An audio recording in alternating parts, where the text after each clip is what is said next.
You ask Tiger to solve. This deals with linear equations with one unknown. The final result is k equals -14/5. Let's solve it step by step. Simplify the expression. Group like terms. Simplify the arithmetic. Group all constants on the right side of the equation. Add 28 to both sides.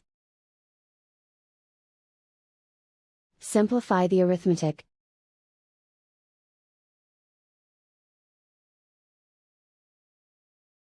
Isolate the k. Divide both sides by -10.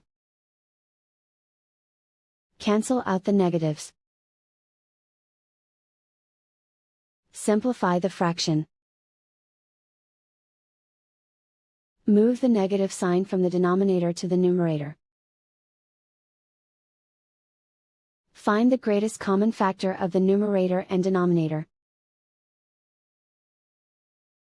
Factor out and cancel the greatest common factor. And so the final result is k equals -14/5.